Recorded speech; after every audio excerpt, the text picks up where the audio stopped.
ನಮಸ್ಕಾರ ಸ್ನೇಹಿತರೆ, ನಮ್ಮ ಭವಿಷ್ಯ ದರ್ಪಣ ಯೂಟ್ಯೂಬ್ ಚಾನೆಲ್ಗೆ ಸ್ವಾಗತ. ಶ್ರಾವಣ ಮಾಸ ಮುಗಿದ ತಕ್ಷಣ ಮಕರ ರಾಶಿಯವರ ಜೀವನದಲ್ಲಿ ಒಂದು ಅದ್ಭುತವಾದ ಅಕ್ಷರಶಃ ಒಂದು ಆಳವಾದ ಜ್ಯೋತಿಷ್ಯ ಬದಲಾವಣೆ ನಡೆಯಲಿದೆ. ಈ ಬದಲಾವಣೆಗಳನ್ನು ಒಂದು ಸ್ಪಷ್ಟವಾದ ಜೀವನದ ನಕ್ಷೆಯಾಗಿ ನಾವಿಲ್ಲಿ ಅರ್ಥ ಮಾಡಿಕೊಳ್ಳೋಣ. ಈ ವಿಶೇಷವಾದ ವಿಶ್ಲೇಷಣೆಗೆ ನಿಮ್ಮೆಲ್ಲರಿಗೂ ಸ್ವಾಗತ. ನೀವು ಇದೇ ಮೊದಲು ನಮ್ಮ ವಿಡಿಯೋ ನೋಡುತ್ತಿದ್ದರೆ ಈಗಲೇ ಸಬ್ಸ್ಕ್ರೈಬ್ ಮಾಡಿಕೊಳ್ಳಿ.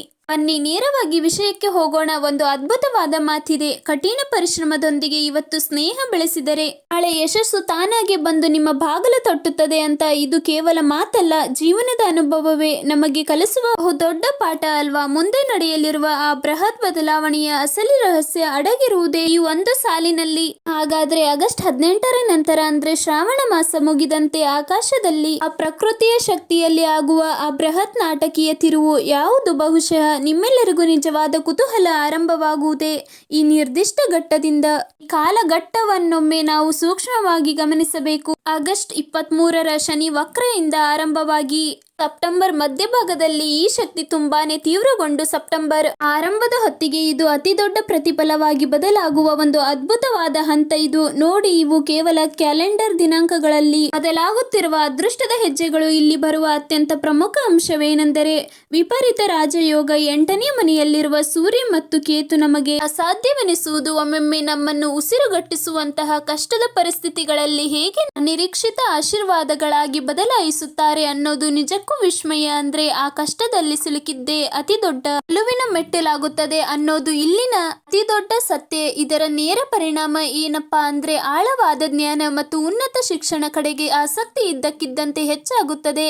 ಏನಾದರೂ ವಸ್ತು ನಿಗೂಢವಾದ ವಿಷಯಗಳನ್ನು ಕಲಿಯುವ ಹಂಬಲ ಮೂಡುತ್ತದೆ ಮತ್ತು ಈ ಹೊಸ ಜ್ಞಾನ ಇದೆಯಲ್ಲ, ಇದು ಒಳಗಿನಿಂದಲೇ ಒಂದು ಅಚಲವಾದ ಆತ್ಮವಿಶ್ವಾಸವನ್ನು ಹೊರತರುತ್ತದೆ. ಅಕ್ಷರಶಃ ಇದೊಂದು ಕತ್ತಲೆಯಿಂದ ಬೆಳಕಿನತ್ತ ಸಾಗುವ ಸುಂದರ ಪಯಣ ಅಂತಾನೆ ಹೇಳಬಹುದು. ಸರಿ, ಈಗ ಯೋಚನೆ ಮಾಡಿ, ನಮ್ಮ ಮಾತುಗಳಲ್ಲಿ ಇದ್ದಕ್ಕಿದ್ದಂತೆ ಆಳವಾದ ಜ್ಞಾನದ ತೂಕ ತುಂಬಿಕೊಂಡರೆ ಏನಾಗಬಹುದು? ನಮ್ಮ ಸಂವಹನ ಮತ್ತು ಬೇರೆಯವರ ಮೇಲಿನ ಪ್ರಭಾವದ ಮಟ್ಟ ಹೇಗೆ ಬದಲಾಗುತ್ತದೆ ಅನ್ನೋದನ್ನ ಈಗ ಸ್ವಲ್ಪ ಆಳವಾಗಿ ಅರಿಯೋಣ.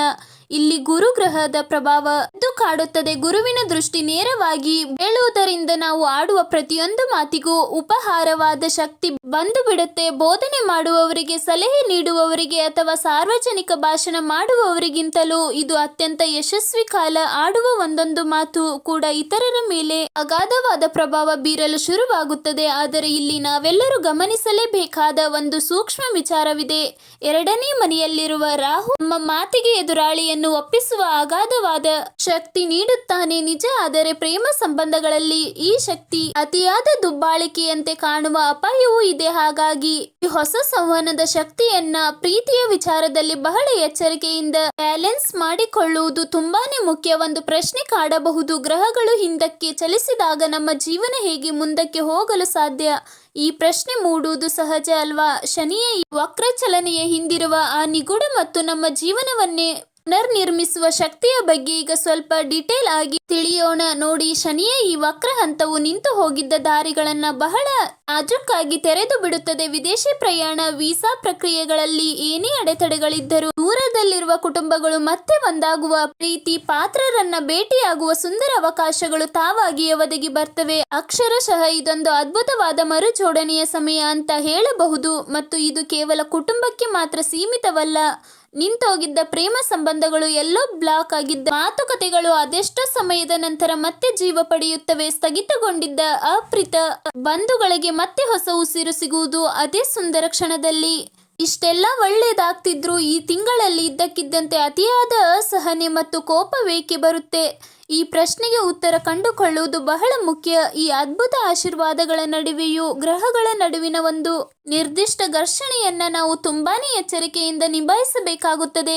ಇಲ್ಲೇನಾಗುತ್ತೆ ಅಂದ್ರೆ ಮಂಗಳನ ತೀವ್ರವಾದ ದೃಷ್ಟಿ ನಮ್ಮನ್ನು ಪ್ರತಿದಿನವೂ ಒಂದು ಆಯ್ಕೆಯ ಮುಂದೆ ನಿಲ್ಲಿಸಿ ಬಿಡುತ್ತದೆ. ಒಂದು ಕಡೆ ಆತುರದ ಕೋಪದ ಪ್ರತಿಕ್ರಿಯೆ ಮತ್ತು ಹಠಮಾರಿತನ, ಮತ್ತೊಂದು ಕಡೆ ತಾಳ್ಮೆ ಮತ್ತು ಮೌನದ ಅಗಾಧ ಶಕ್ತಿ. ಖಂಡಿತವಾಗಿಯೂ ಕೋಪವನ್ನು ನಿಯಂತ್ರಿಸಿ, ಅಳತೆಯನ್ನು ತೂಗಿ ಮೌನವನ್ನು ಆರಿಸಿಕೊಳ್ಳುವುದು ಮಾಡುವುದು ಇಲ್ಲಿ ಅತ್ಯಂತ ಅವಶ್ಯಕ. ಜೊತೆಗೆ ಈ ಆಂತರಿಕ ಉಷ್ಣತೆ ಇದೆಯಲ್ಲ, ಅದು ನಮ್ಮ ದೈಹಿಕ ಆರೋಗ್ಯದ ಮೇಲೂ ನೇರ ಪರಿಣಾಮ ಬೀರುತ್ತದೆ. ವಿಶೇಷವಾಗಿ ಈ ಹಠಾತ್ ತಲೆನೋವು, ಕಾಲಿನ ನೋವು ಮತ್ತು ಜೀರ್ಣಕ್ರಿಯೆಗೆ ಸಂಬಂಧಿಸಿದ ಸಮಸ್ಯೆಗಳ ಬಗ್ಗೆ ಸ್ವಲ್ಪ ಹೆಚ್ಚಿನ ನಿಗಾ ವಹಿಸಬೇಕು. ನಮ್ಮ ಆರೋಗ್ಯವನ್ನು ಬಹಳ ಎಚ್ಚರಿಕೆಯಿಂದ ಕಾಪಾಡಿಕೊಳ್ಳಬೇಕಾದ ಸಮಸ್ಯೆವಿದು. ಸರಿ, ಹಾಗಾದರೆ ಕಳೆದ ಕೆಲವು ತಿಂಗಳುಗಳಿಂದ ಅನುಭವಿಸಿದ ಈ ಎಲ್ಲಾ ಒತ್ತಡಗಳು ಮತ್ತು ಸವಾಲುಗಳು ಅಂತಿಮವಾಗಿ ನಮ್ಮನ್ನು ಎಲ್ಲಿಗೆ ಕರೆದೊಯ್ಯುತ್ತವೆ? ಈ ಪಯಣ ಕೊನೆಯಲ್ಲಿ ನಮಗಾಗಿ ಕಾಯುತ್ತಿರುವ ಆ ಸುವರ್ಣ ಪ್ರತಿಫಲವಾದರೂ ಏನು? ಈಗ ಆ ರೋಮಾಂಚಕಾರಿ ರಹಸ್ಯವನ್ನು ಬಿಚ್ಚಿಬಿಡುವ ಸಮಯ ಬಂದೇ ಬಿಟ್ಟಿದೆ. ಸೆಪ್ಟೆಂಬರ್ 3. ಹೌದು, ಈ ದಿನಾಂಕವನ್ನು ದಯವಿಟ್ಟು ನೆನಪಿಟ್ಟುಕೊಳ್ಳಿ. ಇದು ಭೌತಿಕ ಮತ್ತು ವೃತ್ತಿಪರ ಯಶಸ್ಸಿನ ಪಥದಲ್ಲಿ ಅತ್ಯಂತ ದೊಡ್ಡ ಬೃಹತ್ ತಿರುವು ನೀಡುವ ಅದ್ಭುತ ದಿನವಾಗಿದೆ. ಏನಾಗುತ್ತೆ ಅಂದ್ರೆ, ಶುಕ್ರನು ತನ್ನದೇ ರಾಶಿಯಾದ 10ನೇ ಮನೆಗೆ ಪ್ರವೇಶಿಸುತ್ತಾನೆ. ಇದು ಜ್ಯೋತಿಷ್ಯದಲ್ಲಿ ರಾಜಯೋಗವನ್ನು ಸೃಷ್ಟಿಸುತ್ತದೆ. ಇದರಿಂದಾಗಿ ವೃತ್ತಿ ಜೀವನದಲ್ಲಿ ಬೃಹತ್ ಬದಲಾವಣೆಗಳು, ಹೊಸ ಉದ್ಯೋಗಾವಕಾಶಗಳು ಮತ್ತು ಅಪ್ರತಿಮವಾದ ಯಶಸ್ಸು ನಾಗಿಯೇ ಒಲಿದು ಬರುತ್ತದೆ. ನಿಜಕ್ಕೂ ವೃತ್ತಿ ಬದುಕಿನಲ್ಲಿ ಅತ್ಯುನ್ನತ ಹಂತವನ್ನು ತಲುಪುವ ಸುವರ್ಣ ಅವಕಾಶ ಇದು. ಓಕೆ, ಆದರೆ ಒಲಿದು ಬರುವ ಇಷ್ಟೊಂದು ಸಂಪತ್ತು ಮತ್ತು ಯಶಸ್ಸನ್ನು ಸುರಕ್ಷಿತವಾಗಿ ಕಾಪಾಡಿಕೊಳ್ಳಲು ನಾವೇನು ಮಾಡಬೇಕು? ಈ ಬೃಹತ್ ಯಶಸ್ಸನ್ನು ಭದ್ರವಾಗಿಸಲು ಕೆಲವು ಪ್ರಾಚೀನ ಮತ್ತು ಪವಿತ್ರವಾದ ರಕ್ಷಣಾ ವಿಧಾನಗಳನ್ನು ಪಾಲಿಸಲೇಬೇಕಾಗುತ್ತದೆ. ಅದು ಅತ್ಯಂತ ಅವಶ್ಯಕ ಕೂಡ.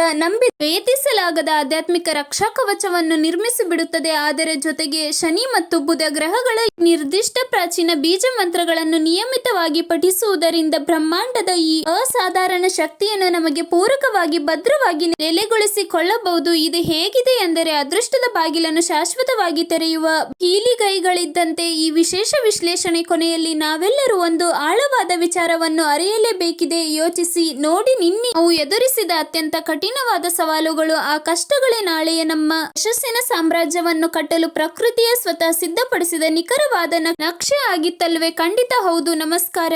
ಇವತ್ತಿನ ವಿಡಿಯೋ ಇಷ್ಟೇ. ನಮ್ಮ ಚಾನೆಲ್ ಅನ್ನು ಈಗಲೇ ಸಬ್ಸ್ಕ್ರೈಬ್ ಮಾಡಿಕೊಳ್ಳಿ.